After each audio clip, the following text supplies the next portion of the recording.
Bonjour à tous, j'espère que vous allez bien. Aujourd'hui on se retrouve pour une vidéo où je vais vous parler de mes livres qui concernent les cosmétiques à fabriquer soi-même.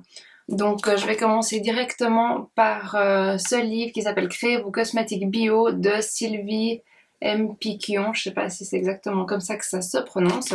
Ça c'est le tout premier livre que j'ai eu sur le sujet et c'est avec ce livre-là que j'ai commencé à fabriquer mes cosmétiques.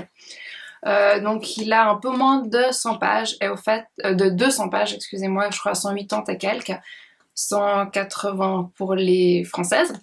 Et en fait, il y a toute une partie, les 100 premières pages ne parlent que des ingrédients. Donc au fait, c'est vraiment pratique parce que quand vous connaissez encore rien, vous savez pas trop qu'est-ce que vous pouvez utiliser, etc. Pour moi, c'était vraiment une bonne base. Vous avez toute une partie sur les huiles végétales. Qu'est-ce qu'une huile végétale? Et ensuite, il y a plein d'huiles végétales qui sont listées avec leur nom scientifique. Un petit paragraphe qui dit à quoi ça sert. Et là, donc par exemple, j'ai l'huile d'abricot, je sais pas si vous allez voir. Et puis donc un petit paragraphe, elle s'écrit visage, à quoi ça sert pour le visage, corps, à quoi ça sert pour le corps. Et si c'est une propriété pour les cheveux, ce sera aussi écrit cheveux. Donc voilà, c'est toute une partie là-dessus. Après on a d'autres ingrédients, des ingrédients que vous trouvez assez facilement en fait, comme le yogourt, les œufs, le miel, etc. qui peuvent avoir des propriétés cosmétiques. Et puis vous avez toute une partie qui est présentée un peu de la même manière que pour les huiles, mais pour les huiles essentielles cette fois. Et là, il décrit en plus le parfum, puisque c'est quelque chose qui sent fort. Donc il est quand même illustré, toute cette partie théorique, on va dire, est un peu illustrée, donc c'est assez sympa. Ensuite, il y aura toute une partie sur les hydrolats. Donc là, c'est expliqué un peu plus rapidement. Il y a 2-3 lignes par hydrolat qui est proposé et c'est expliqué à quoi ça sert. Ensuite, on a encore une partie sur les plantes qu'on peut faire en infusion, les fruits et les légumes. Et voilà, donc en fait ça c'est un peu ce qu'il y a dans toute cette première partie. Vous voyez qu'elle est assez épaisse, hein, tout ça rien que sur les différents ingrédients qu'on peut utiliser. Et la deuxième partie c'est sur la fabrication de cosmétiques. Donc là c'est par sujet. Donc déjà ça commence par les précautions, comment ça se passe, à quoi il faut faire attention. Il y a aussi un truc qui est super efficace que j'ai beaucoup utilisé au début, c'est un tableau des équivalences. Donc par exemple une goutte, combien ça fait, une tasse, une cuillère à soupe, etc. Et on a aussi pour les volumes de solvants, ils appellent donc pour les huiles essentielles, les pourcentages. En fait, si on veut mettre par exemple 1% d'huile essentielle dans 10 ml, combien il faudra mettre de gouttes. Donc ça c'est un tableau aussi au début que j'ai beaucoup utilisé, que je trouvais très pratique. Voilà, ensuite on nous explique les conditions d'hygiène, la conservation, etc. Qu'est-ce qu'on peut utiliser. Et ça commence avec les produits de soins pour le visage. Et là on nous donne 2-3 recettes. Donc vous aurez soin démaquillant, baume, les baumes, les crèmes. Et donc en fait c'est pas fait comme une recette normale, on va dire, qu'on peut trouver dans les livres de cuisine. C'est vraiment un texte, hein. Ouais, là, on nous explique comment ça se passe. Et puis, c'est vraiment, c'est pas des points où, voilà les ingrédients. C'est vraiment tout un texte, donc c'est des fois peut-être un peu moins pratique à lire, on va dire. Et puis, voilà, temps, moyen de préparation, conservation, volume final, etc. Ce qui est dommage, c'est qu'en fait, ils ont pas mis c'est en gras. Donc, en fait, on a l'impression que c'est tout pareil, ça met pas tout en évidence. Donc voilà, etc. Donc il y a plein de recettes. Donc dans toute la deuxième partie, vous avez plein de recettes, des masques, des gels douche, des choses pour le bain, etc. Maintenant, moi, donc j'ai aimé beaucoup la première partie, un peu moins la deuxième partie. Parce que déjà comme émulsifiant, ils utilisent principalement de la cire d'abeille, excusez-moi. Et pour moi, c'est pas un émulsifiant. Et c'est très compliqué de faire des émulsions qui tiennent. Donc, émulsion, c'est mélanger l'eau et l'huile pour en faire une crème, hein. Et c'est très compliqué de faire des émulsions qui ne se séparent pas en utilisant de la cire d'abeille. Donc, moi, j'utilise pas ça. Alors, c'est vrai que, par contre, l'avantage, c'est que c'est toutes des choses qu'on trouve assez facilement. Même moi, qui habite en Suisse, Je connaissais pas encore Aromazone et il y avait pas grand chose. Alors je suis allée à la pharmacie. À la pharmacie, j'ai pu acheter de la glycérine, de la cire d'abeille, du gel d'aloe vera. Et puis avec ça, j'avais une base quand même pour faire ce qu'il y avait à faire. Mais pour moi, les recettes, elles sont vraiment simples. C'est vraiment, on va dire, des recettes de grand-mère. C'est pas des recettes avec des ingrédients, beaucoup d'actifs, etc. C'est vraiment très naturel avec ce que vous pouvez trouver facilement à la pharmacie, chez vous, dans votre cuisine. Voilà, donc c'est vraiment... Donc, pour être bio, c'est vrai que c'est bio. Maintenant, après, moi, j'aime un peu mieux les recettes qui étaient un peu plus recherchées, avec des actifs, avec des émulsifiants qui permettent différentes textures et qui sont plus faciles à mettre en œuvre. Après, c'est vrai que même si ça reste naturel, c'est du naturel qui est passé dans les mains de chimistes, on va dire, même si à la base c'est des ingrédients naturels. Donc je peux comprendre que pour les puristes ou ceux qui veulent vraiment savoir exactement tout ce qu'ils ont dans leur crème, ils préfèrent le type de recettes qui sont proposées là-dedans. Et pour résumer, toute la première partie sur les ingrédients est très intéressante. Et la deuxième, là aussi, si vous préférez des recettes simples avec les types d'ingrédients que vous allez trouver dans votre frigo. Deuxième livre que je vais vous présenter, ça s'appelle La Cosméto au naturel de Laurence Dupaquier. Cette dame avait un site internet où il vendait des ingrédients, je crois qu'il existe encore, qui s'appelle Ma Cosméto Perso. Sauf erreur, cette dame, elle est décédée, mais je crois que le site continue de fonctionner. Donc là, on a genre 5 pages au début pour nous expliquer très rapidement les ingrédients, le matériel et les précautions d'emploi. Et ensuite, on a une recette par page. Donc à chaque fois, sur la page de droite, c'est une illustration du produit. Et sur la page de gauche, il y a toujours plusieurs images. On a toujours au début, dans le petit violet, les ingrédients, mais sans les quantités, par contre, juste les ingrédients. Et puis après, un pas à pas. Donc là, ça c'est donc pas à pas avec des numéros 1, 2, 3, 4. Donc c'est expliqué vraiment de manière très claire et simple. Après, pour être honnête, j'ai pas fait beaucoup de recettes de cible, hein. Donc je peux pas vous dire grand chose sur les recettes. Je crois que j'ai fait un sel pour les pieds. Donc voilà, c'est hyper simple. Par contre, moi je trouve qu'il n'y a pas beaucoup d'explications qui dit pourquoi est-ce qu'on a choisi tel ingrédient et pas un autre. Mais voilà, c'est expliqué de manière très claire. Il y a les photos du pas à pas. Donc c'est vrai que... Oui, et puis aussi souvent il n'y a pas énormément d'ingrédients. Donc pour débuter, je pense que c'est un livre qui est pas mal. Mais il faut avoir fait des recherches ou avoir quelques connaissances, ou par exemple avoir lu ce livre-là pour la partie vraiment théorique. Et par contre, au niveau des recettes, même que j'en ai pas fait beaucoup, je trouve que comme il est présenté, c'est pas mal, surtout pour les débutants, puisque c'est présenté de manière très claire, concise, avec des images et des recettes qui n'ont pas énormément d'ingrédients. Ensuite, toujours par Laurence Dupaquier. Donc ce livre-là s'appelle Ma Cosméto Perso, la beauté par vous-même. Donc le même nom que son site internet où elle vendait les matières premières. Dans ce livre, il y a beaucoup de recettes. Il y a... Vous voyez, là, par exemple, on a une recette ici, une ici, là, on a 3 recettes, par exemple, sur cette page. Donc, il y en a vraiment beaucoup. Je trouve qu'il est très joliment illustré. Il y a aussi quasiment que des recettes. Une partie théorique au début qui est très courte, juste sur quelques pages. Et ensuite, donc, au fait, il y a des couleurs sur le côté. Donc, le rose, c'est le visage. Ensuite, on a le turquoise pour le corps. Là, soin solaire, on en a quelques-uns jaunes. En violet, les cheveux. Et en bleu, le bain. Et voilà. Ah oui, et puis en noir, maquillage. Et parfum. Et pour finir, pour la maison. Donc avec des brumes d'oreiller, etc. Que vous dire? Oui, donc je trouve qu'il est très joliment illustré. Si j'arrive à vous montrer un peu. Voilà. Par contre, souvent on voit pas le résultat. Finalement, j'aime bien avant de faire une recette voir à quoi va ressembler le produit. Donc c'est vrai qu'il n'y a pas tellement de photos de ce que ça va donner. Sinon, il y a des recettes qui comportent quand même pas mal d'ingrédients.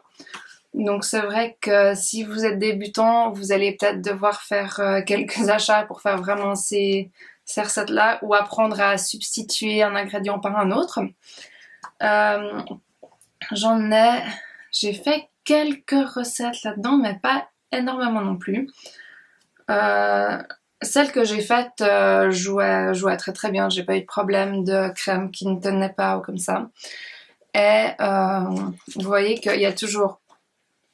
Ça j'aime bien, c'est que dès le départ on voit ici les ingrédients, donc quelle quantité il faut de chaque ingrédient. Et puis ensuite la réalisation, c'est ici, c'est quelques lignes, c'est aussi expliqué de manière très simple et concise. Et c'est vrai que c'est généralement pas des recettes très compliquées à mettre en œuvre. Ensuite, ce qui est pas mal, c'est que très souvent, vous avez la astuce ou par exemple focus sur l'huile de buriti. Donc en fait, à l'intérieur des recettes, elle va inclure une petite partie théorique pour vous apprendre 2-3 choses, soit sur certains ingrédients qui sont dans la recette, ou sur voilà, comment est-ce qu'on peut utiliser ou comment est-ce qu'on pourrait faire la recette différemment. Ensuite, j'ai 2 livres de Cali Beauty. Donc elle a un blog où vous retrouvez des milliers de recettes pour fabriquer vos cosmétiques maison. C'est calibeauty.com. Donc elle a fait 2 livres. Il me semble que c'est le premier qui est sorti. Cosmétiques naturels. Donc là, c'est aussi rangé par catégorie. Donc visage, corps, cheveux, hommes et les petits. On a une petite partie théorique au début qui est un peu plus longue que ce qu'on a eu dans les autres livres que je vous ai présentés jusqu'avant. Vous voyez qu'il y a pas mal d'ingrédients qui sont listés. C'est expliqué à quoi ça sert. Donc ça, c'est pas mal. Les huiles, un truc qui est pas mal et que j'ai pas vu souvent ailleurs, un tableau avec les huiles critiques, donc les températures critiques pour les huiles, donc à quelle température il ne faut pas dépasser au moment où on les chauffe, sans quoi on risque de les abîmer. Voilà, donc vraiment plein d'ingrédients qui sont listés. Et la liste de courses du débutant, donc là c'est les ingrédients de base qu'il faut avoir si vous voulez commencer à fabriquer vos cosmétiques. On l'a là. Dans le livre Mais créez vos cosmétiques bio, il y avait aussi une liste de courses si jamais. Donc voilà, une partie théorique qui est assez bien fichue quand même. C'est vrai que je pense que elle peut être suffisante, je pense, pour des débutants, en tout cas beaucoup plus que ce qu'il y avait dans les 2 livres de Laurence Dipaki. Et donc après, ça commence avec les recettes. Donc là, il y a énormément de recettes, 10 recettes. Je sais que les recettes, alors j'en ai quand même testé quelques-unes là-dedans. Elles ont toutes très bien fonctionné. Je sais que Cali passe du temps à mettre au point ses recettes, les tests pour être sûr qu'elles tiennent, etc. Donc c'est vrai que je lui fais vraiment extrêmement confiance. Vous voyez que là par exemple vous avez ici 3 recettes différentes, ici 2 recettes. Donc en fait avec les ingrédients et des quantités qui changent, par contre un procédé qui reste le même. Donc on vous dit voilà comment faire et puis des compositions différentes pour procéder de la même manière. Ce qui manque à mon avis dans ce livre, c'est un peu des fois des illustrations.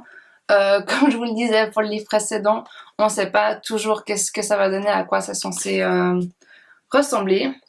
Et ce qui moi m'a posé problème, c'est qu'on ne sait pas à l'avance quelle quantité de produits on va avoir.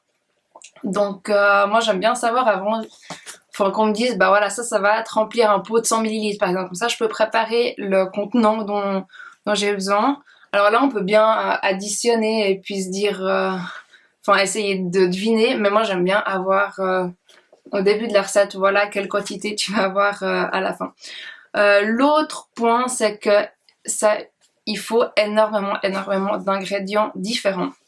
Donc pareil, si vous débutez, il y a beaucoup de recettes que vous ne pourrez pas faire parce que vous n'aurez pas tous les ingrédients. Même moi qui ai beaucoup d'ingrédients, il y a beaucoup de recettes que je ne peux pas faire, du moins telles quelles. Donc c'est vrai qu'il faut sélectionner les recettes qui correspondent à vos besoins pour acheter les produits dont vraiment vous avez besoin, ou apprendre, comme je vous le disais avant, à substituer, utiliser un autre ingrédient. Ce qui est pas mal, c'est qu'elle utilise beaucoup d'ingrédients qu'on trouve facilement chez Aromazone. Au moment où j'avais acheté ce livre, il y avait 2-3 ingrédients que je ne trouvais nulle part, et maintenant Aromazone les a mis en vente.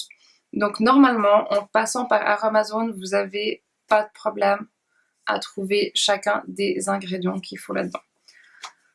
Donc voilà, je trouve que c'est un très bon livre. Je trouve que c'est justement des recettes qui sont plus recherchées par rapport à ce que je vous disais. Voilà la raison pourquoi je n'aimais pas la partie de recettes là-dedans. Alors là-dedans, c'est vraiment des recettes qui sont plus recherchées. Vous avez des textures différentes, des émulsifiants différents, des actifs, etc. Donc c'est des recettes qui sont vraiment faites aussi pour être efficaces. Par contre, si vous débutez, vous risquez d'avoir des problèmes au niveau des ingrédients dont vous avez besoin. Deuxième livre de Kylie Beauty, c'est Soin naturel.